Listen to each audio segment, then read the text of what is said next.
बहुत समय पहले की बात है। नूतनपुर राज्य पर राजा परमसेन का शासन था। राजा परमसेन एक ऐसा शासक था जिससे प्रजा बहुत खुश नहीं थी। इसका कारण यह था कि राजा कुछ सन की किस्म का इंसान था और अपनी अजीबोगरीब इच्छाओं को पूरा करने के लिए नए नए फरमान जारी करता रहता था। प्रजा मजबूर थी। उनके पास राजा के खिलाफ कुछ करने का साहस नहीं था। राजा के दरबार में कई मंत्री थे जो राजा के इस विचित्र व्यवहार से काफी परेशान थे, लेकिन राजा के डर से वे उसकी हाँ में हाँ मिलाते रहते थे। एक दिन राजा अपने दरबार में राजगद्दी पर बैठा हुआ था। उस समय दरबार में राजा का सबसे बुद्धिमान मंत्री भी मौजूद था। राजा ने मंत्री की तरफ देखा और मुस्कुराते हुए पूछा, मंत्री जी, तुम्हारी जिंदगी की सबसे बड़ी इच्छा क्या है? मंत्री थोड़ा सकुचा गया और सिर झुका लिया। राजा ने जोर से हंसते हुए कहा, घबराओ मत, बस अपनी सबसे बड़ी इच्छा बताओ। मंत्री ने हाथ जोड़कर कहा, महाराज, आप इस दुनिया में एक विशाल और सुंदर साम्राज्य के मालिक हैं।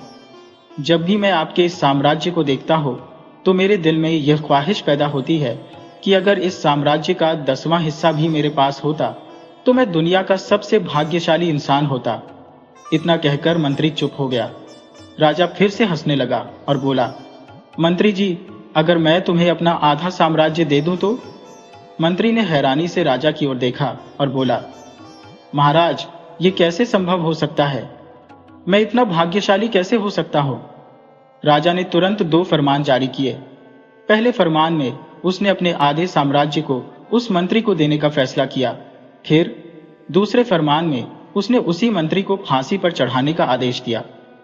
मंत्री इन दोनों आदेशों को देखकर स्तब्ध रह गया। राजा ने अपने दोनों फरमानों पर मुहर लगाई और मंत्री की आंखों में आंखें डालकर कहा, तुम्हारे पास 30 दिन है। इन 30 दिनों में तुम्हें 3 सवालों के जवाब ढूंढने हैं। अगर तुम इन सवालों के जवाब लाने में सफल रहे तो तुम मेरे पहले आदेश के अनुसार आधा साम्राज्य ले लोगे, लेकिन अगर असफल रहे तो मेरा पहला आदेश रद्द समझा जाएगा और तुम्हें मेरे दूसरे आदेश के मुताबिक फांसी पर लटका दिया जाएगा। मंत्री की हैरानी अब डर में बदल चुकी थी। उसकी जमीन खिसक चुकी थी, चेहरा पसीने से तरबतर था और शरीर थर-थर कांप रहा था। इसके बाद राजा ने कहा, अब तुम मेरे वह 3 सवाल लिख लो जिनके जवाब तुम्हें लाने हैं। मंत्री बेचारा उन कठिन सवालों को एक कागज पर लिखता चला गया। राजा ने गंभीर स्वर में पहला सवाल पूछा, मनुष्य के जीवन की सबसे बड़ी सच्चाई क्या है? दूसरा सवाल था, मनुष्य के जीवन का सबसे बड़ा छल क्या है? थोड़ी देर रुककर राजा ने तीसरा सवाल भी रख दिया, मनुष्य के जीवन की सबसे बड़ी कमजोरी क्या है? राजा ने नगाड़े पर चोट लगवाकर ऐलान किया, तुम्हारा समय अब शुरू होता है। मंत्री ने दोनों आदेश उठाए और दरबार से निकल भागा। शाम होते ही मंत्री ने पूरे राज्य के विद्वानों को अपने घर बुलाया और सवाल उनके सामने रख दिए। पूरे राज्य के विद्वान सारी रात उन सवालों पर चर्चा करते रहे, लेकिन कोई भी संतोषजनक जवाब न दे सका। अगले दिन मंत्री ने अन्य राज्यों से भी बुद्धिमानों को बुलाया, परंतु फिर भी निराशा ही हाथ लगी। हर दिन मंत्री नए नए विद्वानों को बुलाता, परंतु सभी असफल साबित होते। अब वह हताश हो चुका था और सोचने लगा कि इन सवालों के जवाब पाने के लिए उसे खुद विदेश जाना पड़ेगा। वह अपने सफर पर निकल पड़ा और पूरे साम्राज्य में भटकता रहा, पर उसे कोई भी ऐसा व्यक्ति नहीं मिला जो सही उत्तर दे सके। वह शहर शहर, गांव गांव भटकता रहा। उसकी हालत बहुत खराब हो चुकी थी। कपड़े मैले हो चुके थे, जूते फट गए थे और पैरों में छाले पड़ गए थे। समय बीतता गया और शर्त का आखिरी दिन आ गया। अगले दिन उसे दरबार में हाजिर होना था। अब उसे पूरा यकीन हो चुका था कि यह उसका आखिरी दिन होगा और उसे फांसी पर लटका दिया जाएगा। दुखी मन से भटकते भटकते वह एक झोपड़ी के पास पहुंचा। यह एक फकीर की झोपड़ी थी। मंत्री ने देखा कि फकीर सूखी रोटी को पानी में भिगोकर खा रहा था और पास में रखा दूध का प्याला उसका कुत्ता सड़प सड़प पी रहा था। फकीर ने मंत्री को देखा और उसकी हालत देखकर हंस पड़ा। उसने कहा, हुजूर, आप सही जगह पर पहुंचे हैं। आपके सवालों के जवाब मेरे पास है। मंत्री ने चकित होकर पूछा, आपको कैसे पता चला कि मैं कौन हूं और यहां क्यों आया हूं? फकीर मुस्कुराया, रोटी का टुकड़ा उठाया और चटाई को एक ओर करते हुए बोला, देखिए हुजूर, आपको सब समझ में आ जाएगा। मंत्री ने झुककर देखा तो उसे चटाई के नीचे एक शाही बिस्तर नजर आया। ये वही बिस्तर था जिसे राजा अपने खास लोगों को इनाम के तौर पर दिया करता था। फकीर ने कहा, हुजूर, एक वक्त था जब मैं भी उसी साम्राज्य का मंत्री था। मैंने भी एक बार राजा से शर्त लगाने की भूल की थी और नतीजा आपके सामने है। ये कहते हुए फकीर ने फिर से सूखी रोटी का टुकड़ा उठाया और पानी में डुबोकर खाने लगा। मंत्री ने उदास मन से पूछा, क्या आपको भी उन सवालों के जवाब नहीं पता थे? फकीर हंसा और बोला, मेरा मामला आपसे थोड़ा अलग था। मैंने उन सवालों के जवाब ढूंढ लिए थे और राजा को बताए भी थे, पर जब राजा ने आधा साम्राज्य देने का आदेश निकाला, मैंने उसे उसके सामने ही फाड़ दिया। राजा को प्रणाम किया और इस झोपड़ी में आकर बस गया। अब मैं और मेरा कुत्ता दोनों यही सुखी जीवन बिता रहे हैं। मंत्री की हैरानी अब और भी बढ़ गई थी, लेकिन समय कम था और उसे सवालों के जवाब चाहिए थे। मंत्री ने फौरन पूछा, क्या आप मुझे उन सवालों के जवाब बता सकते हैं? फकीर ने सिर हिलाकर हामी भरी। मैं पहले 2 सवालों के जवाब मुफ्त में दूंगा, लेकिन तीसरे के लिए कीमत चुकानी होगी। मंत्री के पास कोई और चारा नहीं था। उसने तुरंत हामी भर दी। फकीर ने कहना शुरू किया, दुनिया की सबसे बड़ी सच्चाई मौत है। चाहे कोई भी हो, मौत से कोई नहीं बच सकता। फिर थोड़ी देर रुककर बोला, मनुष्य के जीवन का सबसे बड़ा धोखा खुद जीवन ही है। लोग इसे सच मानकर जीते हैं, जबकि यह एक भ्रम है। अब मंत्री अपने तीसरे सवाल का जवाब जानने को उत्सुक था। उसने फकीर से उसकी शर्त पूछी। फकीर जोर से हंसा और कुत्ते के सामने से दूध का प्याला उठाकर मंत्री के हाथ में थमाते हुए बोला, मैं तुम्हें तीसरे सवाल का जवाब तब तक नहीं दूंगा जब तक तुम ये दूध नहीं पी लेते। मंत्री के माथे पर पसीना आ गया। उसे प्याले से घिन आ रही थी। वो किसी भी कीमत पर कुत्ते का झूठा दूध नहीं पीना चाहता था। फकीर ने कंधे उचकाए और कहा, तुम्हारे पास सिर्फ 2 रास्ते हैं।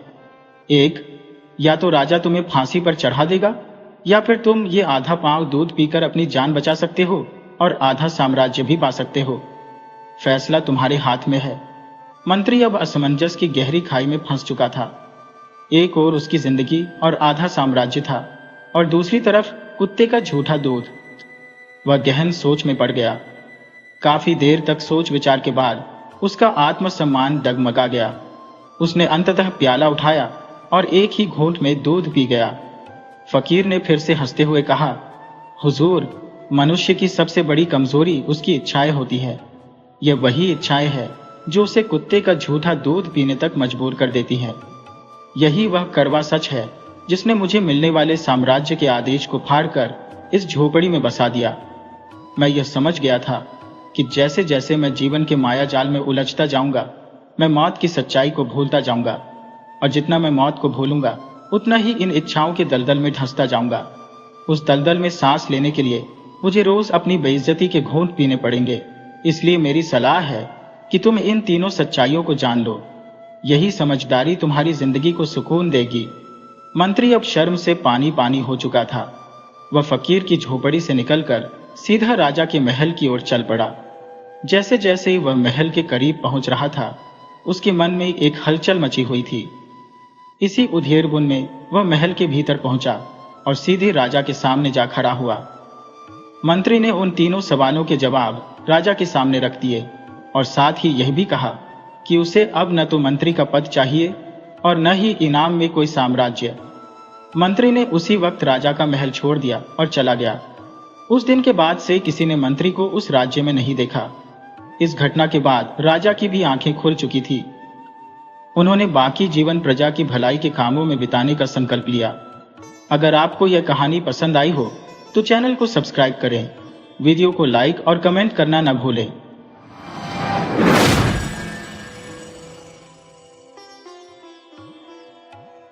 विंध्याचल प्रदेश के राजा आर्यसेन एक बहुत ही प्रजापालक और न्यायप्रिय राजा थे। उनके न्याय की ख्याति दूर दूर तक फैली हुई थी। प्रत्येक महीने वे दरबार में प्रजा की समस्याएं सुनने के लिए बैठते थे। इसके अलावा वे कभी कभी अपने राजसी वस्त्र त्याग कर साधारण वस्त्र पहनकर नगर का चक्कर भी लगाया करते थे, जिससे प्रजा की वास्तविक स्थिति का पता चल सके। एक दिन की बात है, राजा आर्यसेन ने अपने शाही वस्त्र उतार दिए और साधारण ग्रामीण के कपड़े पहनकर नगर की गलियों में घूमने निकल पड़े। उस दिन नगर में काफी चहल पहल थी, क्योंकि अष्टमी का त्योहार था और लोग बाजार में खरीदारी करने के लिए उमड़े हुए थे। इस भीड़ भाड़ के समय में अक्सर चोर उचक्के भी सक्रिय हो जाते हैं, इसलिए राजा के सैनिक जगह जगह तैनात थे, लोगों की निगरानी करते हुए। राजा भी वेश बदलकर उसी भीड़ में घूम रहे थे, लेकिन घूमते घूमते वह रास्ता भूल गए। वह किसी से रास्ता पूछना चाह रहे थे, तभी उनकी नजर एक सैनिक पर पड़ी। राजा उसके पास गए और विनम्रता से पूछा, महाशय, मैं रास्ता भूल गया हूं, क्या आप मुझे बता सकते हैं कि जौहरी बाजार जाने का रास्ता कौन सा है?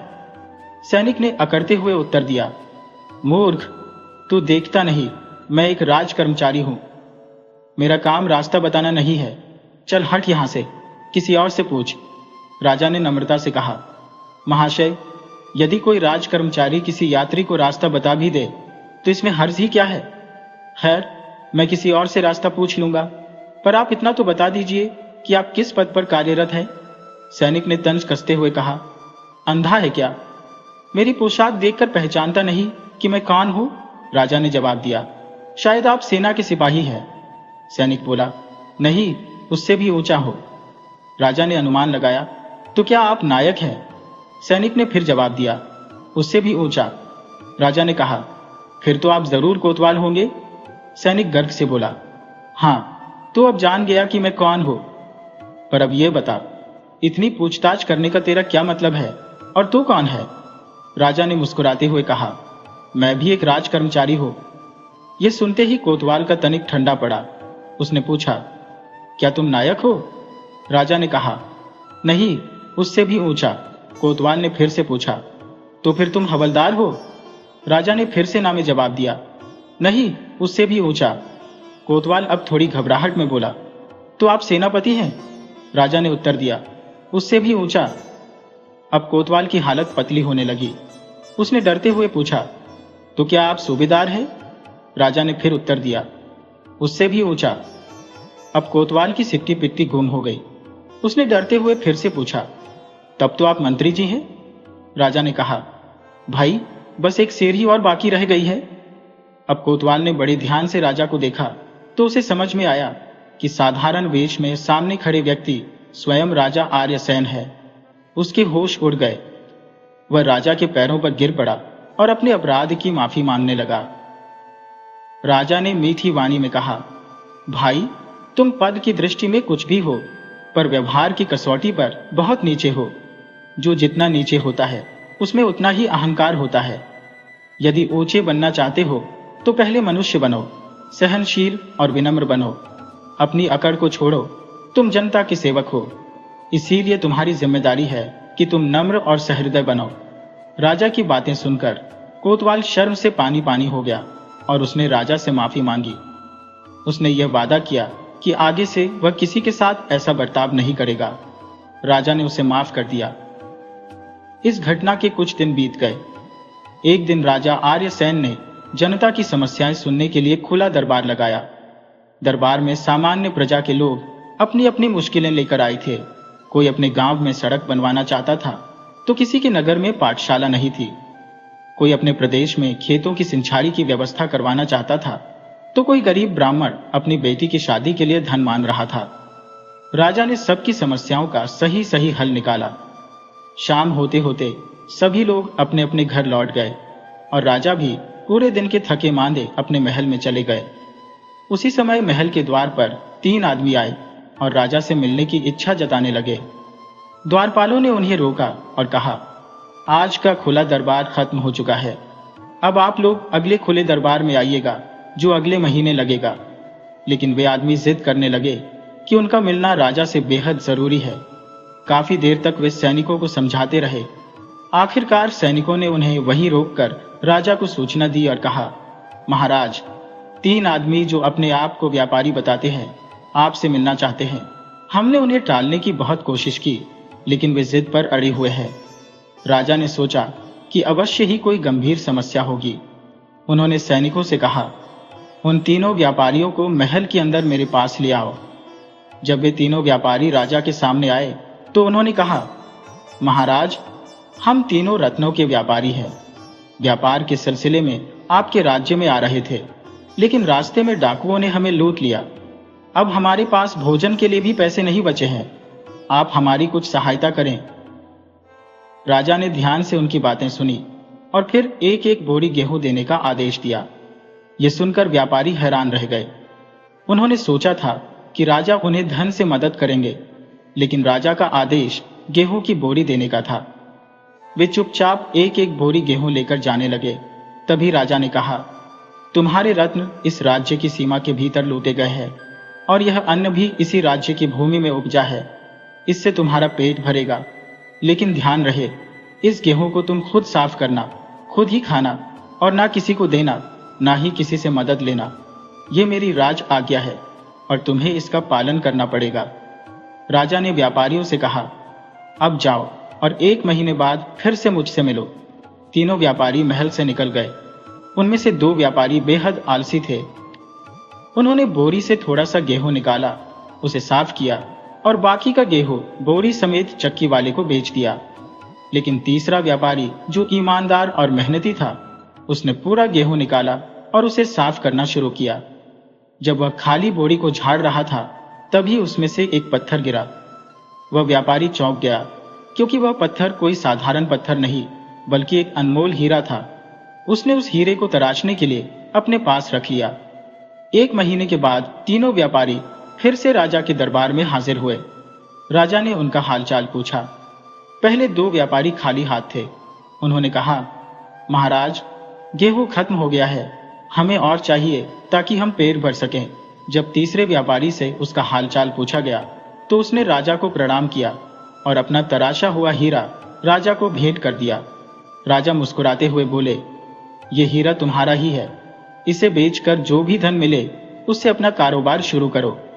फिर राजा ने दूसरे व्यापारियों की ओर देखा और कहा, ऐसे ही रतन तुम्हारी बोरियों में भी रखे गए थे, लेकिन तुमने राज्य आज्ञा का पालन नहीं किया और ना ही उन बोरियों में से गेहूं को साफ करने की मेहनत की। इसी वजह से वह रतन तुम्हारे हाथ से निकल गए। दोनों व्यापारी हैरान थे और एक दूसरे का मुंह ताकते रह गए, जबकि तीसरा व्यापारी बहुत खुश था। राजा ने तीनों व्यापारियों को वापस लौटा दिया। बाकी 2 व्यापारी अपनी मूर्खता पर बड़े निराश थे और सोच रहे थे कि क्यों उन्होंने राजा की आज्ञा का पालन नहीं किया। इस प्रकार एक बार फिर से राजा आर्यसेन के न्याय का डंका पूरे दरबार में गूंज उठा।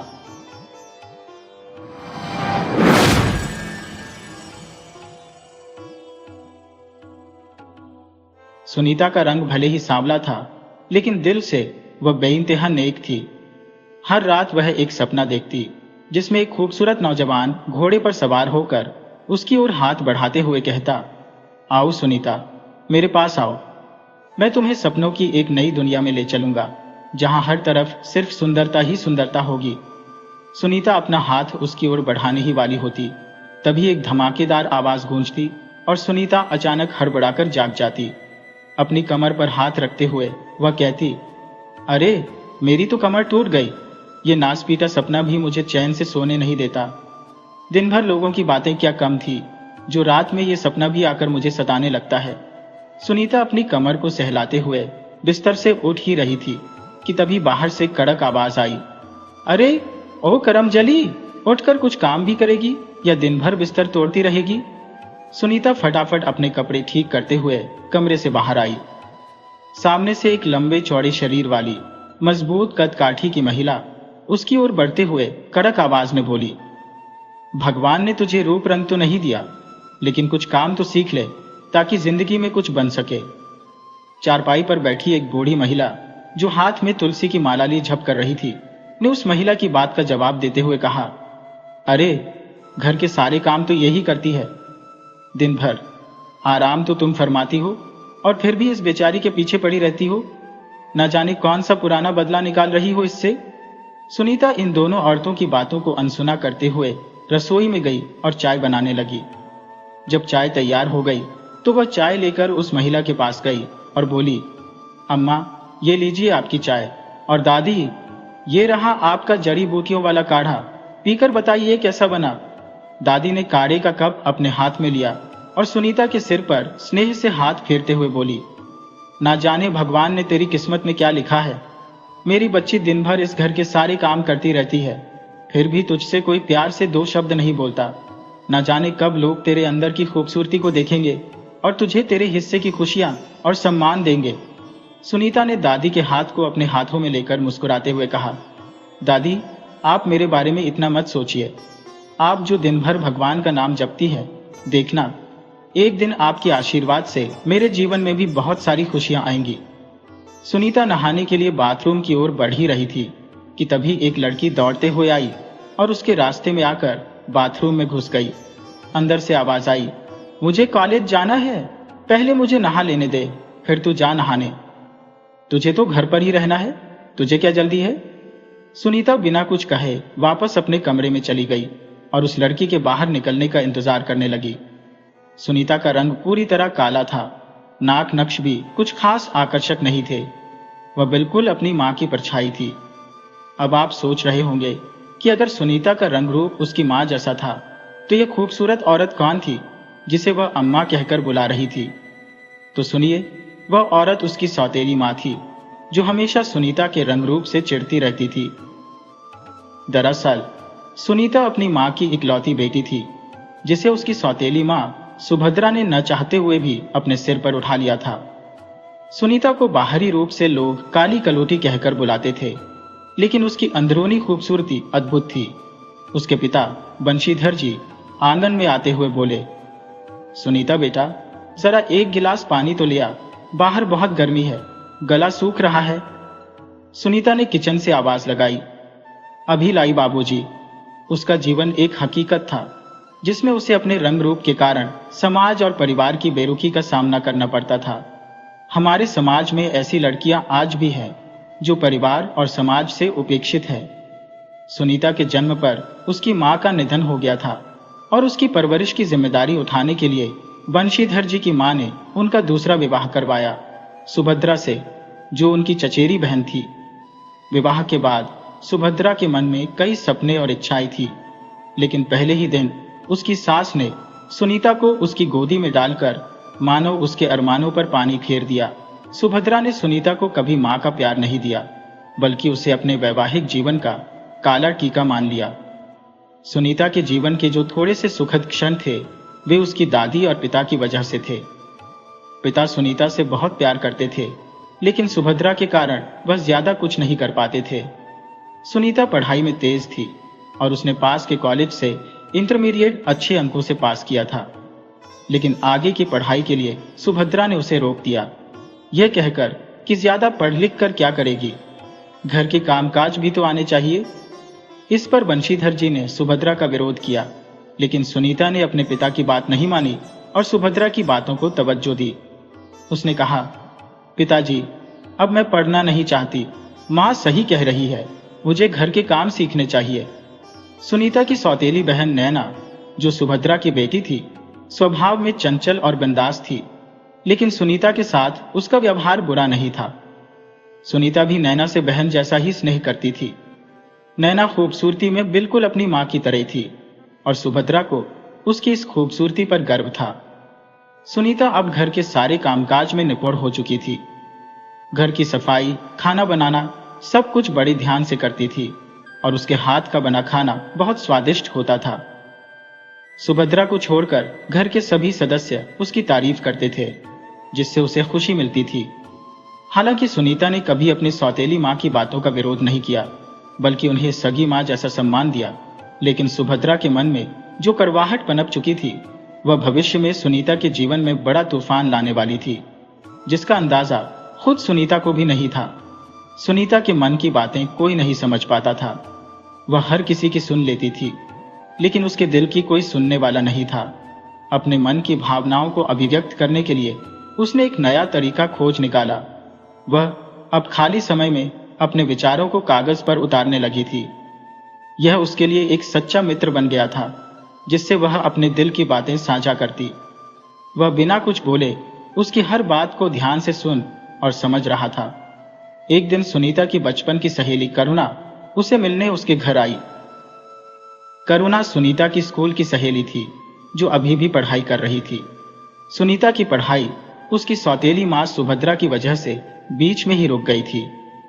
इतने दिनों बाद करुणा से मिलकर सुनीता बेहद खुश हो गई।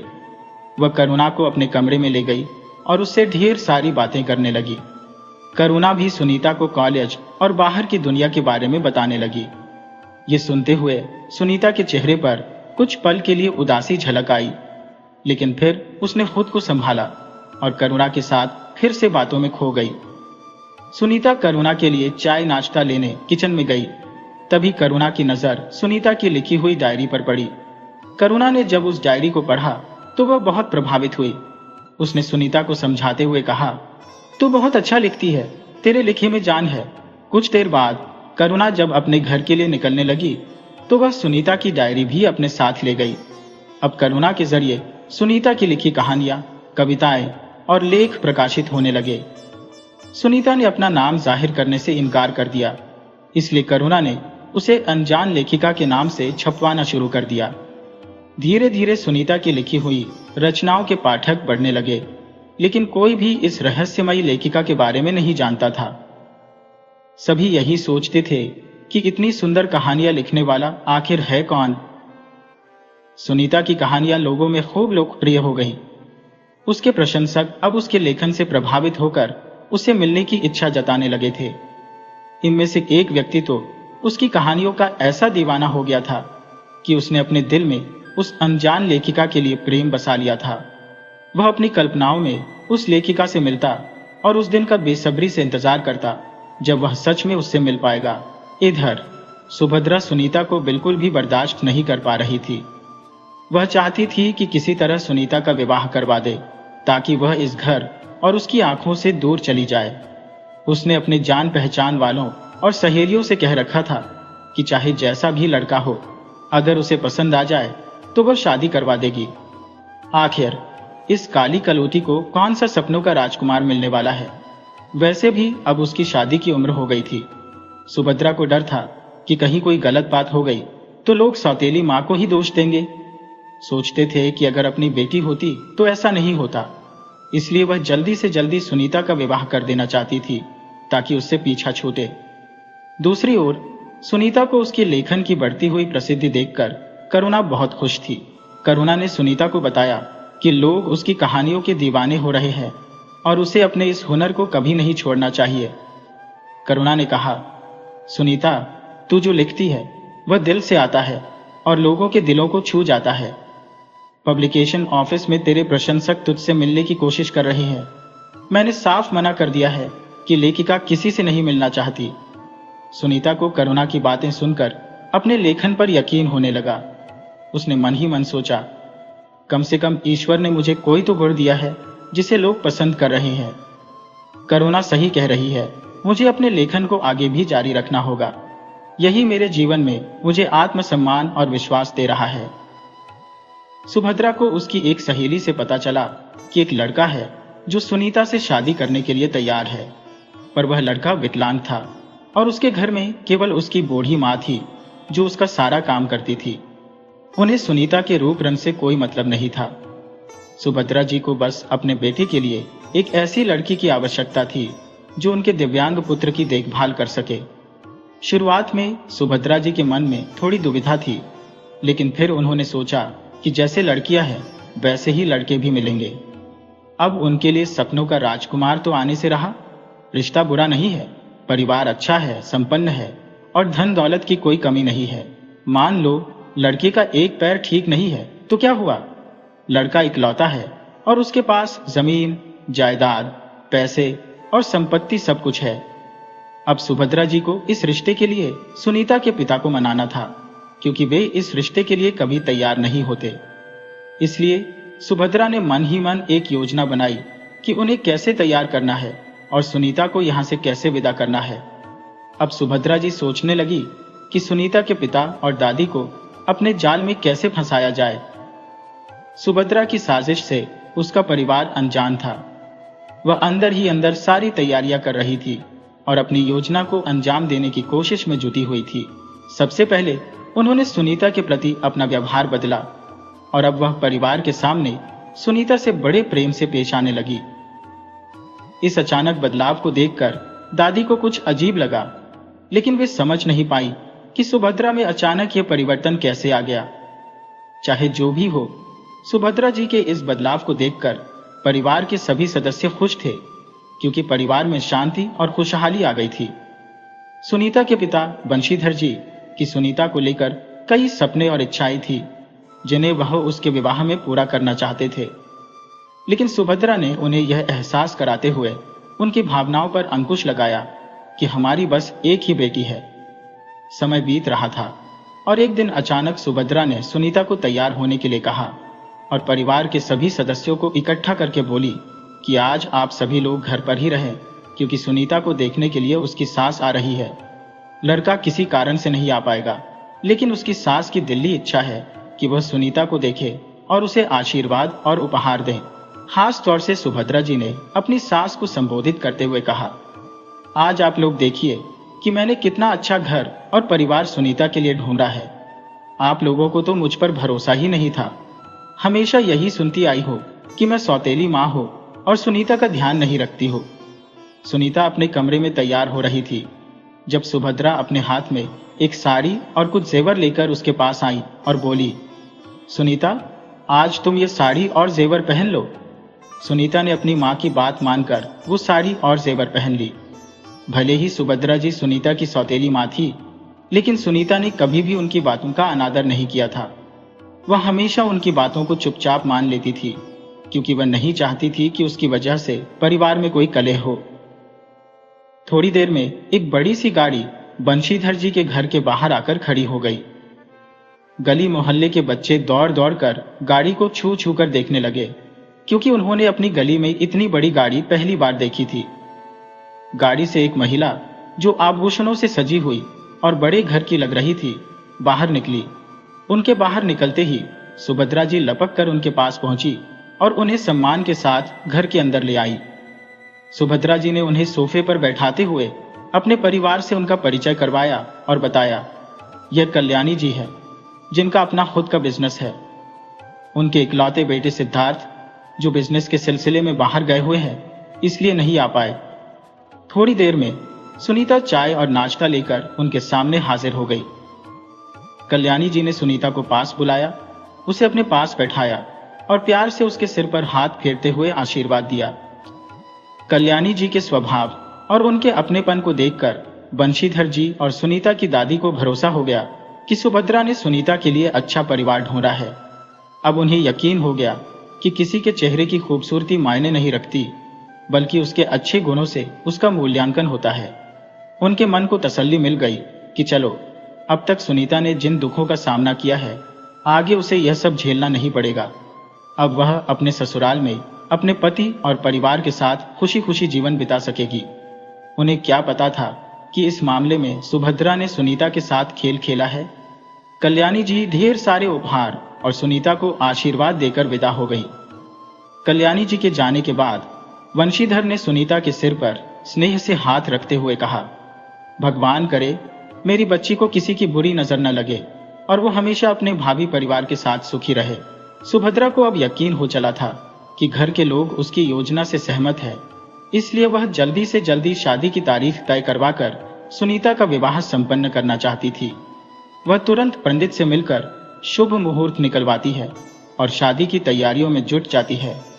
आखिरकार वह दिन भी आ गया जब सुनीता दुल्हन के जोड़े में सजी हुई खुद को आईने में देख रही थी। दादी उसकी नजर उतार रही थी और दरवाजे पर बारात आ चुकी थी। सारे रिश्तेदार वंशीधर जी के साथ बारात के स्वागत के लिए आगे बढ़ रहे थे। अचानक जब वंशीधर ने दूल्हे को लंगड़ाते हुए देखा तो उन्हें बड़ा झटका लगा, लेकिन पीछे खड़ी सुभद्रा ने तुरंत उन्हें संभालते हुए कहा, आगे बढ़ो और दूल्हे का स्वागत करो। मन ही मन गुस्से में बेकाबू वंशीधर ने सुभद्रा को देखा और धीमे से कहा, मुझे तुमसे ऐसी उम्मीद नहीं थी। तुमने हमें इतना बड़ा धोखा कैसे दिया? सुभद्रा बिना हिचकिचाए बोली, मैंने कुछ गलत नहीं किया, बस वक्त की नजाकत को समझा है। जल्दी आगे बढ़ो, सभी रिश्तेदार देख रहे हैं। वंशीधर दुखी स्वर में बोले, मैं जानता हूं सुनीता तुम्हारी सौतेली बेटी है, लेकिन क्या तुम्हें कभी यह महसूस नहीं हुआ कि उसने तुम्हें अपनी मां समझा है? उस मासूम बच्ची ने कभी तुम्हारे सामने कोई शिकायत नहीं की, फिर तुमने उसके साथ इतना बड़ा धोखा कैसे किया? तुमने हमें पहले क्यों नहीं बताया कि लड़का विकलांग है? सुभद्रा ने ठंडे लहजे में जवाब दिया, अब आप वक्त की नजाकत को समझिए। सब लोग खड़े हैं, आपकी इज्जत दांव पर है। आप क्या सोचते हैं, इस बदसूरत बच्ची को कोई सपनों का राजकुमार मिलेगा? लड़का दिखने में ठीक है, अच्छा खानदान है, पैसा है, अब आपको और क्या चाहिए? कल को आप ही मेरी तारीफ करेंगे कि मैंने सही फैसला लिया। समाज में खूबसूरती और आकर्षण को ही तवज्जो दी जाती है। अगर मैं सामान्य लड़का ढूंढती तो सुनीता को बार बार रिजेक्ट किया जाता, उसकी बार बार बेइज्जती होती। इसलिए मैंने सोच समझकर यह रिश्ता तय किया है। इस लड़के में कोई कमी नहीं है और हमारी सुनीता उस परिवार में खुश रहेगी। अब आप सोचिए कि आपको क्या करना चाहिए। वंशीधर का दिमाग इस घड़ी में एकदम खाली हो गया था। उन्हें समझ नहीं आ रहा था कि क्या करें। एक तरफ उनकी बेटी थी तो दूसरी तरफ सुभद्रा की बातें भी ठीक लग रही थी, क्योंकि समाज में वाकई बाहरी खूबसूरती को ही तवज्जो दी जाती है। धीरे धीरे विवाह की सभी रस्में पूरी हो गईं और विदाई का समय आ गया। सुनीता की आंखों में आंसू थे। वंशीधर ने उससे माफी मांगते हुए कहा, बेटी, अगर हो सके तो मुझे इस मजबूरी के लिए माफ कर देना। सुनीता ने अपने पिता का हाथ थामते हुए कहा, पिताजी, माफी मांगने की जरूरत नहीं है। आप बस अपना आशीर्वाद मेरे सिर पर रखिए। मेरे भविष्य के जीवन के लिए मंगल कामनाएं करें ताकि मैं अपने परिवार और पति के साथ सुखी रह सकूं। सुनीता के जीवन में बचपन से ही कठिनाइयां रही थी, लेकिन इन कठिन हालातों ने उसे मजबूत बना दिया था। वह जानती थी कि जो कुछ भी उसकी किस्मत में लिखा है वही उसे मिला है। ईश्वर के लिखे को कोई बदल नहीं सकता। इसलिए उसने इस रिश्ते के लिए किसी से कोई शिकायत नहीं की। उसे खुद पर भरोसा था और वह जानती थी कि उसे जो मिला है उसे अपने दृढ़ संकल्प और बुद्धिमत्ता से बेहतर बनाना है। शायद यही कारण था कि उसने सुभद्रा के सालों से चले आ रहे गलत व्यवहार को भी नजरअंदाज किया था। वह जानती थी कि बेवजह बहस करने से परिवार में कलह पैदा होता और घर की शांति भंग होती। सुनीता को भले ही ईश्वर ने रूप रंग नहीं दिया था, लेकिन उसमें गुणों की कोई कमी नहीं थी। विदाई का समय आ गया था। वह अपने पिता के गले लगकर रोई, फिर दादी से मिली और अंत में सुभद्रा के पास जाकर उनके पैर छूकर विदा ली। सुभद्रा भी जीवन भर की कड़वाहट को भूलते हुए सुनीता को गले लगाकर समझाने लगी, बिटिया, अब हमारे मान सम्मान की डोर तुम्हारे हाथ में है। जिस घर में तुम जा रही हो उसे स्वर्ग जैसा बना देना। मेरी बात को गलत मत समझना। मैंने एक माँ की तरह जो तुम्हारे लिए सही लगा वही किया। अब तुम्हें अपने जीवन को खूबसूरत बनाने के लिए मेहनत करनी होगी और अपने परिवार के साथ सुखी जीवन बिताना। अपने मायके और ससुराल की मर्यादा को बनाए रखना। बचपन से लेकर अब तक भले ही मैंने तुम्हें प्यार के मीठे बोल न कहे हो, लेकिन आज एक माँ की तरह तुम्हें जीवन की सही दिशा दिखा रही हो। सुभद्रा ने अपनी बेटी सुनीता को नसीहत देते हुए कहा। सुनीता ने उनकी बातों को बहुत ध्यान से सुना और अपने मन में ठान लिया कि वह इन सलाहों का पालन करेगी। सुनीता की विदाई मायके से हो चुकी थी और अब वह अपने ससुराल पहुंच चुकी थी। उसकी सास कल्याणी जी अपने बेटे और बहू को देखकर बेहद खुश थी। उन्होंने पहले से ही गृह प्रवेश की सभी तैयारियां कर रखी थी। घर आए परिवार और रिश्तेदारों के साथ मिलकर उन्होंने नवविवाहित जोड़े का बड़ी धूमधाम से स्वागत किया और बहू बेटे की नजर उतारकर उन्हें घर में प्रवेश करवाया। सुनीता के रंग रूप को देखकर परिवार और रिश्तेदारों के बीच हलचल मच गई। कोई कहता, काली कलूटी बहू लाए है, तो कोई बोलता, लंगड़े बेटे के लिए इससे बेहतर क्या मिलता। लेकिन कोई भी कल्याणी जी के सामने खुलकर कुछ कहने की हिम्मत नहीं करता। सबने चुपचाप रस्मों में हिस्सा लिया और नववधू को आशीर्वाद दिया। गृह प्रवेश के बाद कुछ और रस्में पूरी की गईं, जिसके बाद कल्याणी जी ने सुनीता को उसके कमरे में आराम करने के लिए भिजवा दिया, क्योंकि थोड़ी देर बाद मुंह दिखाई की रस्म होनी थी। इसमें सुनीता को फिर कई घंटों तक बैठना पड़ता, इसलिए कल्याणी जी ने सोचा कि अगर वह थोड़ा आराम कर लेगी तो उसे कुछ राहत मिलेगी। मुंह दिखाई की रस्म में किसी ने सुनीता के रंग रूप की तारीफ तो नहीं की, लेकिन कल्याणी जी की उपस्थिति के कारण किसी ने उसके बारे में कुछ भला बुरा भी नहीं कहा। रस्में पूरी हो गई और शाम तक रिश्तेदारों ने कल्याणी जी को बहू के आगमन की बधाई देकर विदा ली। जब सुनीता अपने कमरे में थी तो उसके मन में नए जीवन के बारे में सोच विचार चल रहा था। तभी उसने दरवाजे पर किसी के कदमों की आहट सुनी। थोड़ी देर में एक परछाई दरवाजे के अंदर आई। सुनीता ने घबराकर पीछे देखा तो वो परछाई कोई और नहीं बल्कि उसका पति ऋषि था, जो अभी कमरे में प्रवेश कर रहा था। ऋषि को कमरे में आते देखकर सुनीता बिस्तर से उठकर एक तरफ खड़ी हो गई। थोड़ी देर बाद कल्याणी जी भी कमरे में आई, बहू के लिए दूध का ग्लास लेकर। उन्होंने प्यार से कहा, बेटा, तुम्हें किसी चीज की जरूरत हो तो मुझे बता देना। अब तुम दोनों आराम करो, कल सुबह हमें कुलदेवी के मंदिर के दर्शन करने जाना है। कल्याणी जी के चले जाने के बाद सुनीता वैसे ही शर्माई हुई खड़ी रही। इसे देखकर ऋषि ने कहा, आप घबराइए मत, हम दोनों एक दूसरे से अनजान नहीं है। इस रिश्ते में हमें एक दूसरे पर पूरा भरोसा रखना चाहिए, क्योंकि पति पत्नी का रिश्ता विश्वास पर ही टिका होता है। दिन भर की रस्मों से आप थक गई होंगी। कल सुबह हमें कुलदेवी के दर्शन के लिए लंबा सफर तय करना है, इसलिए आप निश्चिंत होकर सो जाएं। मैं भी दवा लेकर सो जाता हूं। सुनीता ने ऋषि की बातों को ध्यान से सुना और उनके समझदार स्वभाव पर गर्व महसूस किया। थोड़ी देर में वे दोनों नीचे आ गए और सब लोग कुलदेवी के मंदिर के लिए निकल पड़े। रास्ते में कल्याणी जी ने सुनीता को समझाया कि मंदिर पहुंचकर उन्हें वहां स्थित कुंड में साथ में स्नान करना होगा और फिर मंदिर के अंदर शिवलिंग की विधिवत पूजा अर्चना करनी होगी। मंदिर का रास्ता लंबा था, इसलिए उन्हें बीच में कुछ जगहों पर रुकना पड़ा। आखिरकार शाम होते होते वे मंदिर पहुंच गए। रात को पूजा संभव नहीं थी, इसलिए होटल में ठहरने की व्यवस्था की गई। सुबह जल्दी उठकर सब लोग तैयार होकर मंदिर के लिए रवाना हो गए।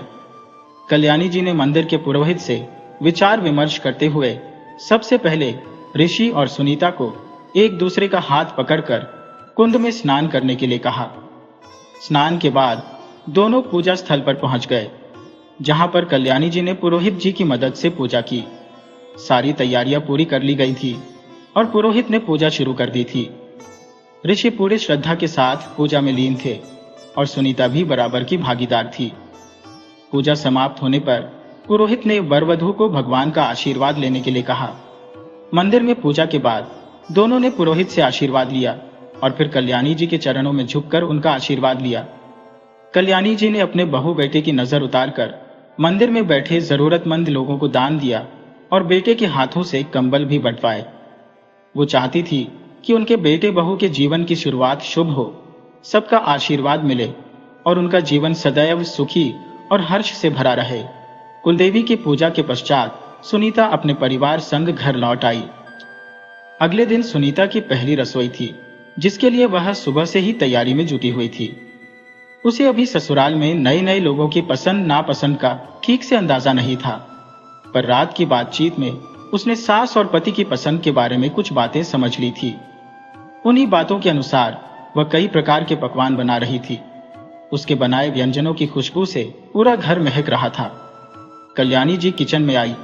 सुनीता के सिर पर स्नेह से हाथ फेरते हुए बोली, तुम हमेशा इसी तरह मेरे घर में खुशियों की महक फैलाती रहो। सुनीता उनके चरण छूते हुए बोली, माँ आप बैठिए, खाना तैयार है, बताइए कैसा बना है। थोड़ी देर में ऋषि भी नीचे आए और बोले, माँ क्या बना रही हो, बड़ी अच्छी खुशबू आ रही है। कल्याणी जी ने मजाकिया अंदाज में कहा, मैं कुछ नहीं बना रही हूं, आज तो तुम्हारी पत्नी के हाथों का स्वाद चखने के लिए बैठी हूं। अब हम माँ के हाथ के खाने से तो बोर हो गए हैं, चलो अब बीवी का बनाया खाना खाकर देखो और बताओ कैसा बना है। आज मेरी बहू की पहली रसोई है, खाना खा लेने के बाद उसका इनाम तैयार रखना। ऋषि ने हंसते हुए कहा, माँ पहले क्यों नहीं बताया, मेरे पास अभी कुछ देने के लिए नहीं है, अगर पहले बताया होता तो कुछ ले आता। कल्याणी जी मुस्कुराते हुए बोली, कोई बात नहीं, ऑफिस से लौटते वक्त ले आना, लेकिन कुछ ना कुछ तो गिफ्ट देना ही होगा। सुनीता तो कुछ नहीं कहेगी, लेकिन यहां मैं तुम्हारी कंजूसी नहीं चलने दूंगी, याद रखना कुछ अच्छा लेकर आना। ऋषि के ऑफिस जाने के बाद कल्याणी जी अपने कमरे में आराम करने चली गई, लेकिन सुनीता को मायके की याद सताने लगी। उसका मन थोड़ा उदास हो गया था। हर लड़की के लिए उसका मायका प्रिय होता है और उसे छोड़ने का दुख हमेशा दिल में बना रहता है। सुनीता अपने कमरे को ठीक कर रही थी तभी उसने पिताजी की आवाज सुनी और चौंक कर बाहर आई। वंशीधर जी और कल्याणी जी आपस में बातें कर रहे थे। अपने पिताजी को देखकर सुनीता खुद को रोक नहीं पाई और उनके पास जाकर चरण छूने लगी। वंशीधर जी ने उसे गले लगाते हुए कहा, बेटियां हमेशा माता पिता के दिल में रहती है और तुम तो मेरी वह बेटी हो जिसे मैं वो सुख नहीं दे सका जिसके तुम हकदार हो। सुनीता ने तुरंत अपने पिताजी को रोकते हुए कहा, पिताजी, आपने अपने सभी कर्तव्य निभाए हैं। आपके आशीर्वाद से मुझे इतना अच्छा परिवार और ससुराल मिला है। आप खुद को दोष मत दीजिए। मैं यहां बहुत खुश हूं। वंशीधर जी सुनीता को पगफेरे के लिए लिवाने आए थे। उन्होंने कल्याणी जी से इजाजत मांगी तो उन्होंने हंसते हुए कहा, मैं भी सभी रस्मों का सम्मान करती हूँ, इसलिए मैं इस रस्म को कैसे रोक सकती हूँ। जितना अधिकार सुनीता पर इस घर का है उतना ही उसके मायके का भी है। लेकिन मैं एक बात कहूंगी, मैं सुनीता को ज्यादा दिनों तक मायके में नहीं छोड़ सकती, क्योंकि उसके आने से जो खुशियां मेरे घर आई हैं उनसे मैं दूर नहीं रह सकती। कल्याणी जी की ये बातें सुनकर वंशीधर जी की आंखें भर आईं। उन्होंने खुशी के आंसुओं को छिपाते हुए कहा, कोई भी पिता ये नहीं चाहेगा कि उसकी बेटी शादी के बाद मायके में पड़ी रहे, और मैं तो वो खुशकिस्मत पिता हूं जो अपनी बेटी को खुश देखकर गर्व महसूस कर रहा हूं। अब उस पर आपका हक मुझसे ज्यादा है। तुम जब चाहो उसे बुला सकती हो। कल्याणी जी ने सुनीता से कहा, फिर उसे पगफेरे के लिए जाने की अनुमति दी। सुनीता यह सुनकर खुशी से अपनी पैकिंग करने लगी। मायके जाने की तैयारी तो उसने कर ली थी, लेकिन कहीं न कहीं वह ऋषि के लौटने का इंतजार भी कर रही थी। वह चाहती थी कि वह ऋषि से मिलकर ही मायके जाए। शायद यह बात कल्याणी जी को भी समझ में आ गई थी, इसलिए उन्होंने सुनीता के पिता से कहा, आज ऋषि को भी आने दीजिए। वंशीधर जी को भी यह बात सही लगी और उन्होंने सोचा कि अगर वह रात में निकलते हैं तो घर पहुंचने में देर हो जाएगी, इसलिए सुबह निकलना ही बेहतर रहेगा। सुनीता के चेहरे पर खुशी की चमक लौट आई, क्योंकि अब उसे वह मिल जाएगा जो वह चाह रही थी। रात के खाने की तैयारी में लगी सुनीता की निगाहें दरवाजे पर ही टिकी हुई थी। वह बेसब्री से ऋषि के आने का इंतजार कर रही थी। थोड़ी देर बाद गाड़ी की आवाज सुनकर कल्याणी जी ने सुनीता को पुकारा, बहू, लगता है ऋषि आ गया है। ये सुनते ही सुनीता की धड़कनें तेज हो गईं। वह जिस क्षण का इंतजार कर रही थी वह आ चुका था। कल्याणी जी ने सुनीता के दिल की स्थिति को भांप लिया और मन ही मन खुश हुई कि दोनों एक दूसरे को स्वीकार चुके हैं। जब ऋषि घर में आए तो उन्होंने अपना ऑफिस बैग सुनीता को पकड़ाया और उसके पिता के पैर छूकर उनका हालचाल पूछा। थोड़ी देर की औपचारिकताओं के बाद ऋषि अपने कमरे में फ्रेश होने चले गए। जब सुनीता चाय लेकर कमरे में पहुंची तो ऋषि ने उसे बैठाया और उसके हाथ में पहली रसोई की नेक के रूप में सुंदर कान के बूंदे रख दिए। ऋषि ने कहा, आज से पहले मैंने कभी किसी लड़की को उपहार नहीं दिया, इसलिए मुझे नहीं पता कि यह तुम्हें पसंद आएगा या नहीं, लेकिन उस समय जो मुझे ठीक लगा मैंने वही दिया। सुनीता ने कान के बूंदों को बड़े प्यार से छूते हुए कहा, यह उपहार मेरे जीवन का पहला और सबसे खूबसूरत उपहार है। इसे मैं हमेशा संभाल कर रखूंगी। यह आपके मन की तरह ही सुंदर है। सुनीता की बातों को सुनकर ऋषि ने मुस्कुराते हुए कहा, अरे बस भी करो, मुझे इतनी तारीफों की जरूरत नहीं है। मुझे पता है कि तुम सामने वाले का दिल नहीं तोड़ना चाहती हो, इसलिए हर बात को स्वीकार कर लेती हो। कुछ देर चुप्पी के बाद सुनीता ने शांत मन से कहा, पिताजी, पगफेरे के लिए लेने आए हैं, क्या मैं जा सकती हूं? ऋषि चाय की चुस्की लेते हुए मुस्कुराकर बोले, शायद तुम पहली लड़की हो जो मायके जाने के नाम से उदास दिख रही हो। जहां तक मुझे पता है, मायके का नाम सुनते ही लड़कियां खुश हो जाती है। इसमें इजाजत लेने वाली कौन सी बात है? माँ और पिताजी के बीच बातचीत हो चुकी है और यह एक रस्म है जिसे निभाना तुम्हारे लिए जरूरी है। इतने दूर से पिताजी तुम्हें लेने आए हैं और तुम खुश होने की बजाय उदास दिख रही हो। इसका क्या मतलब है? कल्याणी जी, जो कमरे के बाहर उनकी बातें सुन रही थी, अंदर आकर बोली, मुझे पता है कि सुनीता उदास क्यों है। लड़की जब तक मायके में रहती है तब तक उसका प्रेम वहीं लगा रहता है लेकिन जब वह विवाह के बाद पति के घर आती है तो उसे अपने पति और ससुराल से लगाव हो जाता है। शायद यही वजह है कि सुनीता मायके के नाम पर खुश होते हुए भी तुमसे और इस घर से प्रेम होने के कारण उदास दिख रही है। कल्याणी जी की बातें सुनकर ऋषि और सुनीता दोनों थोड़ा संकोच में पड़ गए, लेकिन कल्याणी जी ने माहौल को हल्का करते हुए हंसकर कहा, देखो भाई, मैं ऐसी ही हूं। मुझे ललिता पवार जैसी सास बनने का कोई शौक नहीं है। मैं आज के जमाने की मां हूं, इस बात को ऋषि भी अच्छी तरह से जानता है। रही बात सुनीता की, तो उसे भी मेरी बेबाक बातें अच्छी लग रही होंगी। सुबह जब पिताजी के आने के बाद मैंने सुनीता के चेहरे पर खुशी देखी, तो थोड़ी देर में वह खुशी उदासी में बदल गई। एक औरत होने के नाते मैं समझ सकती हूँ कि सुनीता क्यों उदास है। तुम्हारे चेहरे पर जो प्रेम मैं देख रही हूँ, वह यह दिखाता है कि तुम दोनों एक दूसरे के बिना अधूरे हो सकता है तुम लोग इस बात को समझने में देर करो, लेकिन मुझे यह अच्छी तरह से समझ में आ गया है कि इस घर में मेरे अकेलेपन को दूर करने के लिए मुझे एक नन्हे मुन्ने की जरूरत है। कल्याणी जी की नॉनस्टॉप बातें सुनकर ऋषि ने मुस्कुराते हुए कहा, माँ, आप शुरू हो जाती हो और चुप होने का नाम ही नहीं लेती हो। कम से कम सामने वाले की दशा तो देख लिया कीजिए। मैं आपकी बिंदास और बेबाक बातों को समझता हूँ, इसलिए मुझे इससे कोई फर्क नहीं पड़ता, लेकिन जरा अपनी बहू के चेहरे की रंगत देखिए। आपकी बातों से सुनीता शायद हैरान है कि उसकी सास इतनी बिंदास बातें उसके सामने कर रही है। कल्याणी जी की बेबाक बातें सुनकर ऋषि थोड़ा चौंक गया। उन्होंने पहले सुनीता से मजाकिया लहजे में कहा, पहले तुम अपनी बहू को तो ठीक से जान लो माँ, फिर ये बातें करना। ये सुनकर सुनीता का चेहरा शर्म से लाल हो गया। कल्याणी जी ने मुस्कुराते हुए सुनीता का चेहरा ऊपर किया और हंसकर बोली, अब तुम ही बताओ, क्या मैंने कोई गलत मांग रखी है? इस उम्र में क्या मुझे पोता पोती का सुख नहीं मिल सकता? मुझे तो बस तुम्हारे जैसी प्यारी मासूम पोती चाहिए। उनकी इन भावुक बातों को सुनकर सुनीता रो पड़ी और कल्याणी जी को गले लगा लिया। सुनीता ने गले लगते हुए कहा, माँ, आप बहुत अच्छी हैं। मैंने बचपन में अपनी माँ को खो दिया था, लेकिन आपको पाकर मुझे लगता है कि मेरी जिंदगी की सारी कमी पूरी हो गई। मैं बहुत खुशकिस्मत हूं कि मुझे इतना प्यारा परिवार और आप जैसी मां मिली। इसके बाद सुनीता ने कहा, अब आप लोग नीचे आइए, खाना तैयार है, मैं जा रही हूं।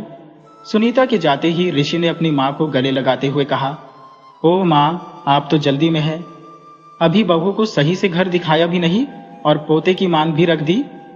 कल्याणी जी हंसते हुए बोली, अरे, मैं सही कह रही हूं। तुम्हारी ये लखनवी तहजीब, पहले आपके चक्कर में तुम बूढ़े हो जाओगे।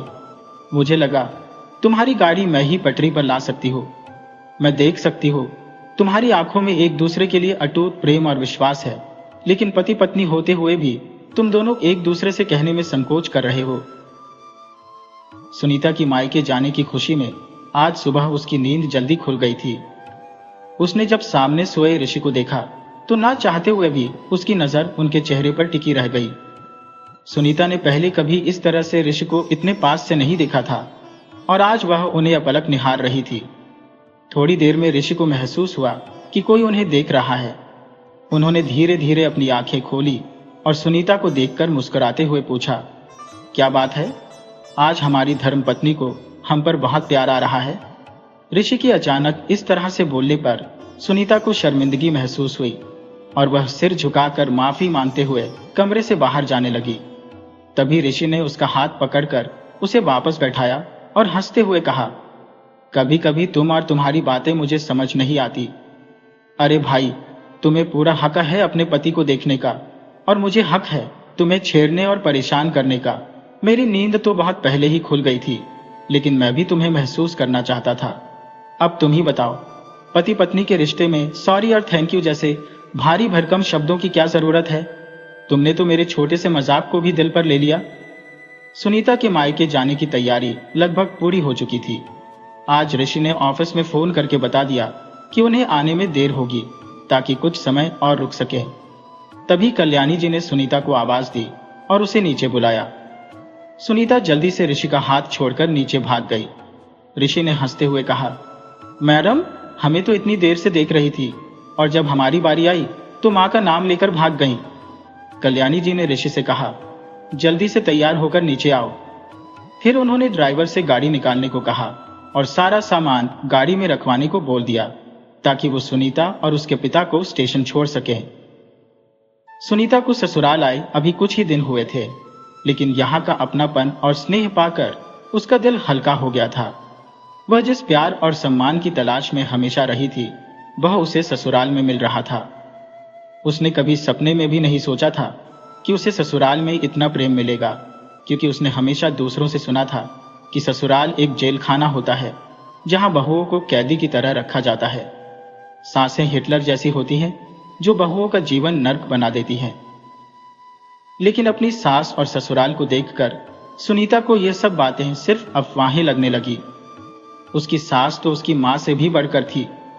उन्हें तो अपनी सास में एक मां के साथ साथ एक सच्ची दोस्त भी मिल गई थी।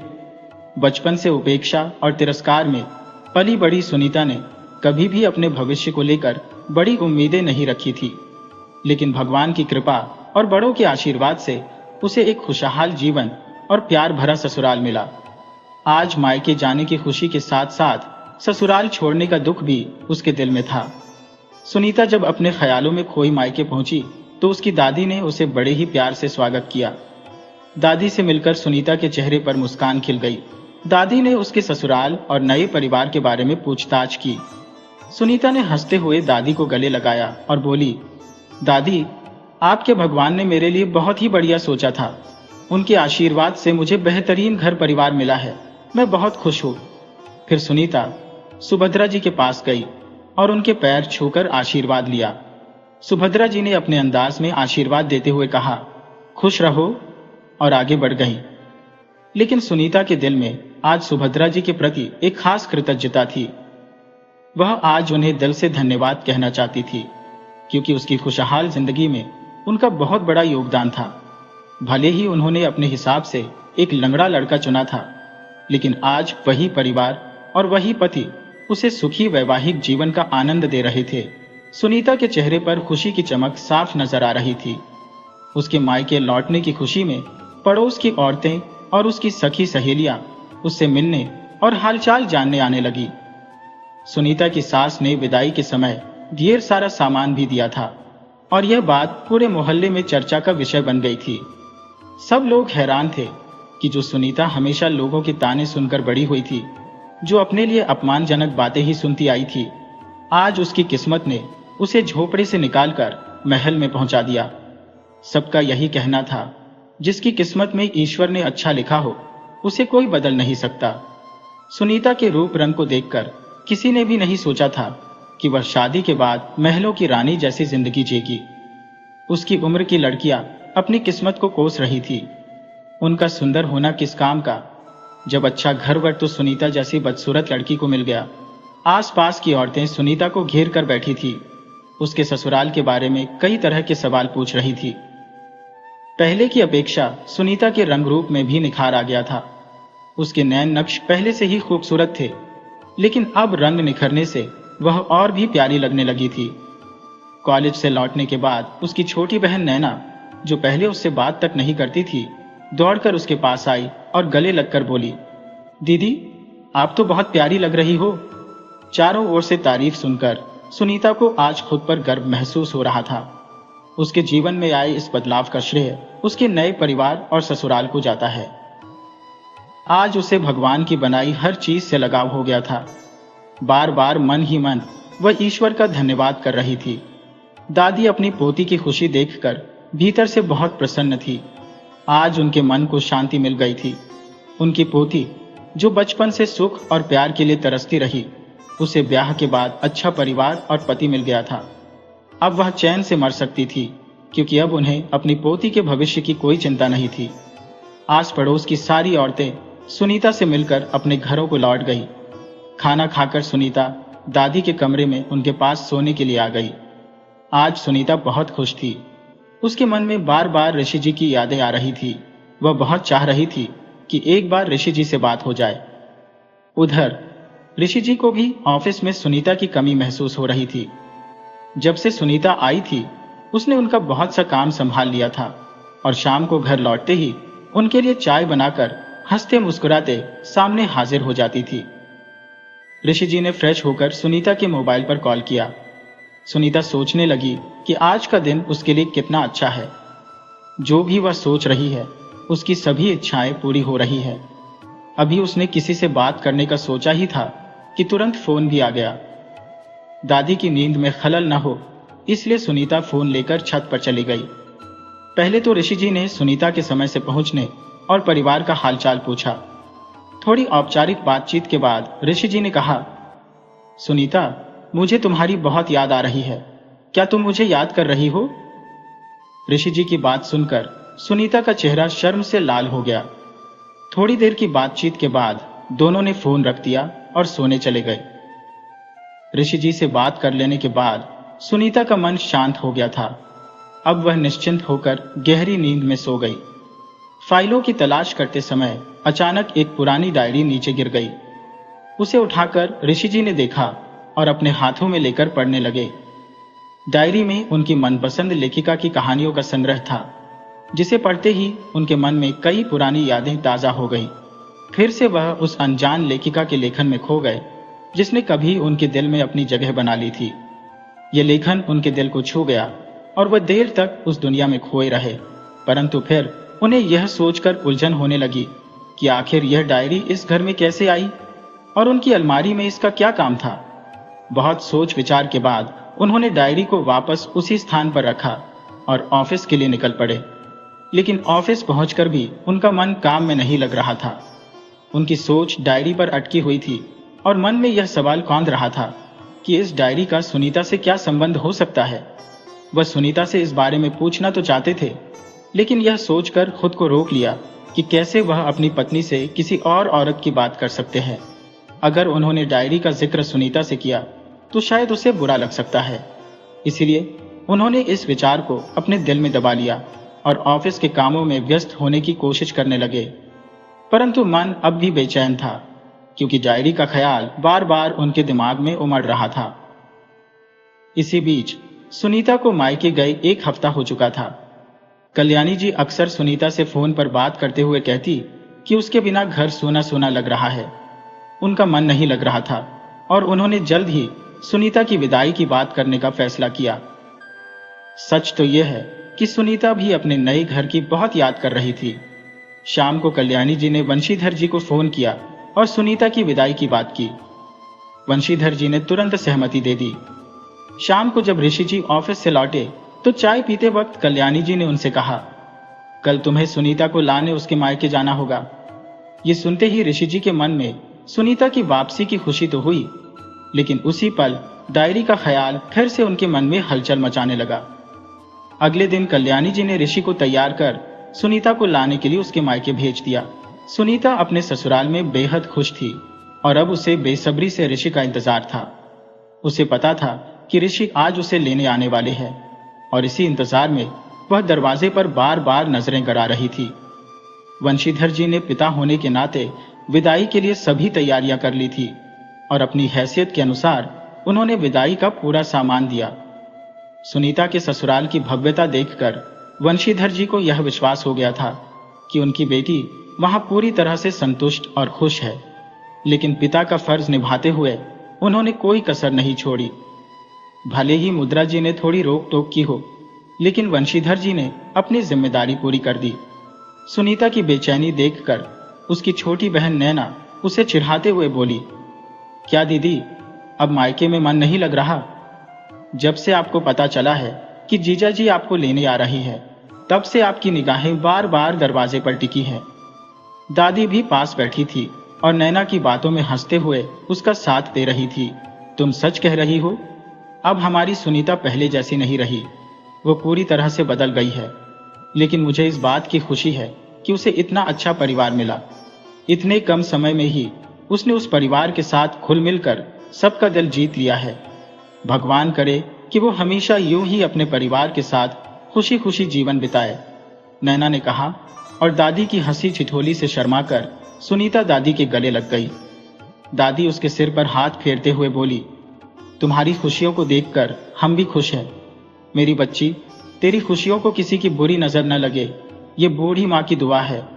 जिस तरह अब तुम अपने परिवार के साथ रह रही हो, आगे भी यूं ही अपने पति और परिवार की इज्जत, मान सम्मान और ध्यान रखती रहना। अब वह घर भी तुम्हारा है।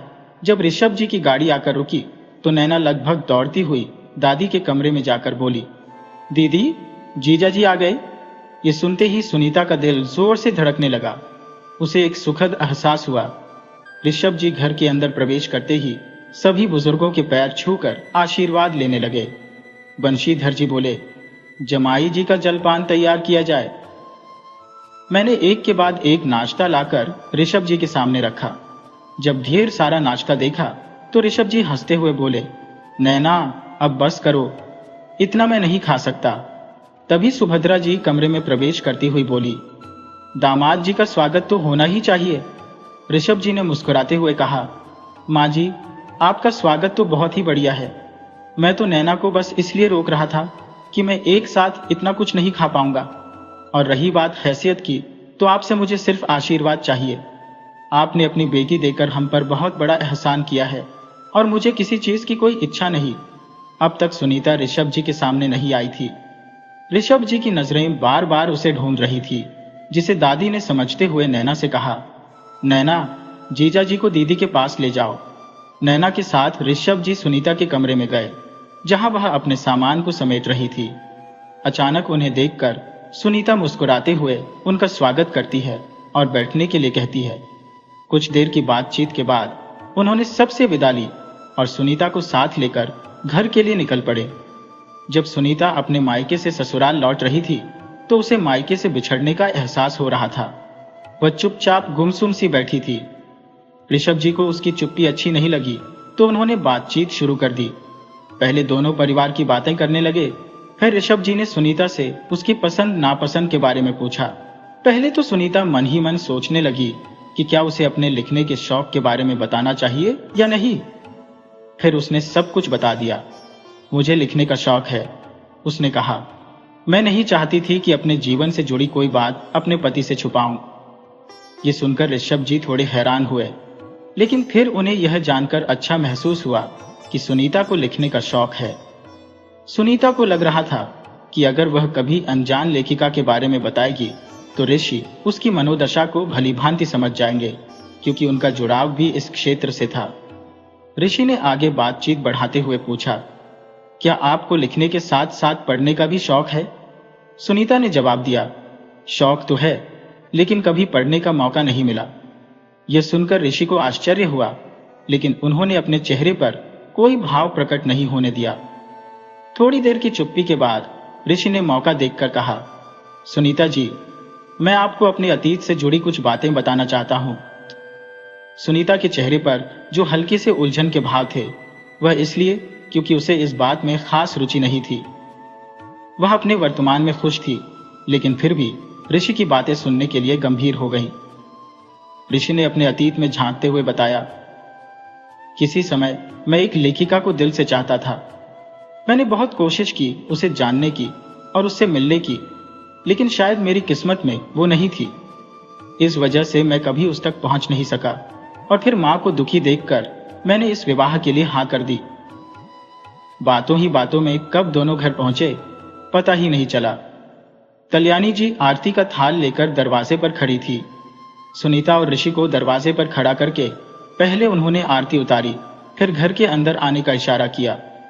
सुनीता आज फिर से अपने घर लौटकर खुश थी, लेकिन उसके मन में वह बात घूम रही थी जो ऋषि ने गाड़ी में कही थी। वह सोच रही थी कि क्या ऋषि का पहला प्यार, जो उनकी शादी के बाद पीछे छूट गया, कहीं उनके रिश्ते पर असर तो नहीं डालेगा। इन उलझनों में खोई हुई सुनीता अपने कमरे को ठीक कर रही थी। शाम को जब ऋषि घर आए तो उनकी नजरें सुनीता को ढूंढ रही थी, लेकिन जब उन्होंने सुनीता को नहीं देखा तो सीधे कमरे की तरफ बढ़ गए। जैसे ही वह दरवाजे तक पहुंचे, उन्होंने सुनीता को किसी से फोन पर बात करते सुना। जब ऋषि ने अनजान लेखिका का नाम सुना तो वे दरवाजे के पास खड़े होकर सुनने लगे। सुनीता फोन पर कह रही थी, सब कुछ ठीक चल रहा था, लेकिन अब लगता है कि मैं ऋषि जी की अपराधी हूं। उन्होंने किसी और से प्रेम किया था, लेकिन मां की वजह से उनसे विवाह करना पड़ा।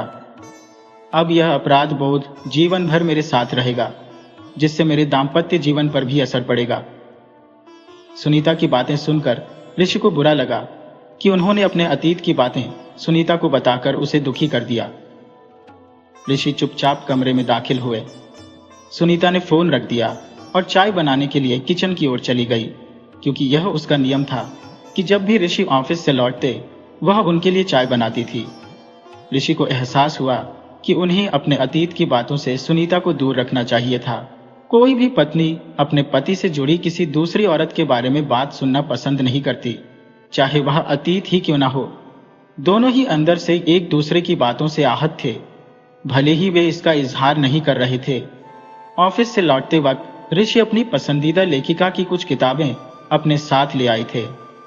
रात के खाने के बाद जब सुनीता कमरे में आई तो ऋषि ने उसे किताबें देते हुए कहा, मैं आपकी पसंद के बारे में नहीं जानता, लेकिन आपके लिए कुछ किताबें लाया हूं। अगर कभी तुम्हें वक्त मिले और मन हो तो ये किताबें जरूर पढ़ना, ऋषि ने धीरे से कहा। ये मेरे जीवन की कुछ सबसे पसंदीदा किताबें हैं, जिन्होंने हर मुश्किल घड़ी में मुझे रास्ता दिखाया है। जब जब मुझे जीवन में कठिनाइयों का सामना करना पड़ा, इन किताबों ने मुझे हिम्मत दी। शायद ये तुम्हारे भी काम आ सके।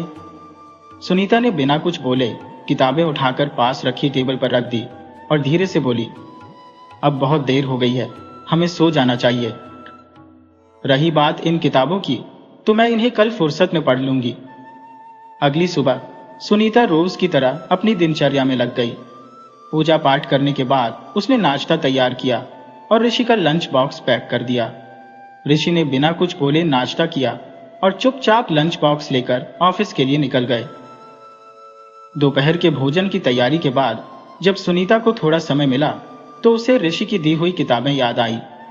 वह कमरे में गई और किताबें उठाकर देखने लगी। अरे यह क्या? उसने आश्चर्यचकित होकर कहा। ये किताबें उसकी खुद की लिखी हुई थी। उसने अपनी आंखों पर यकीन नहीं किया। ये वही किताबें थी जिनके लेखन की तारीफ ऋषि करते थे। जो लेखिका ऋषि को इतनी प्रिय थी वह और कोई नहीं बल्कि खुद सुनीता थी। उसके अंदर एक खुशी की लहर दौड़ गई।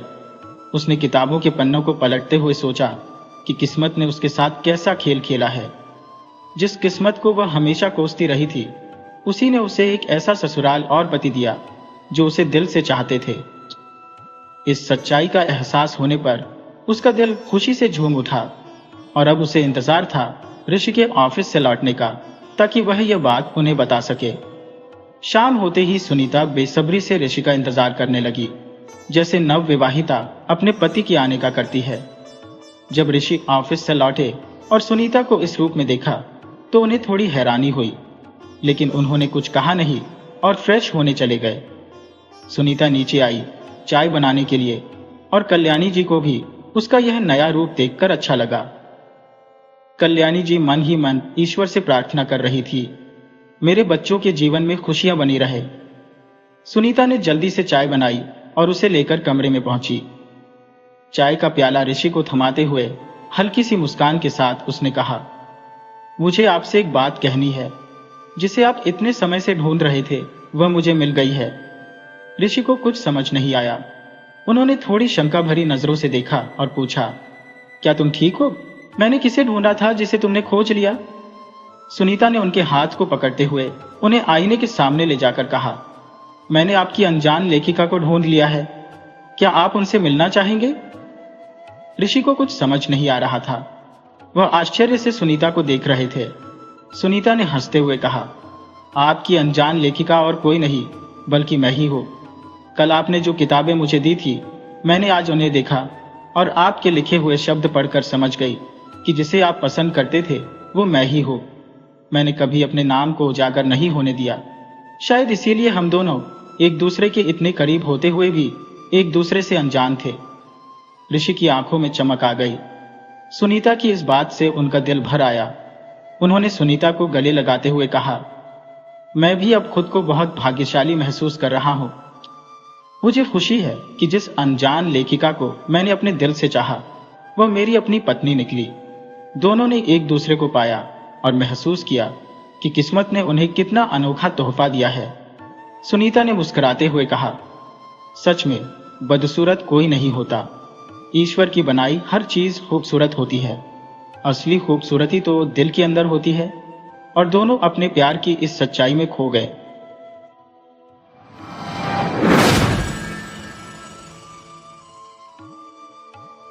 वीडियो अच्छी लगी हो तो इसे लाइक करें और ऐसी ही मज़ेदार कहानियों के लिए चैनल को सब्सक्राइब करें और बेल आइकन दबाएं। ज़्यादा से ज़्यादा अपने दोस्तों को शेयर करें। धन्यवाद।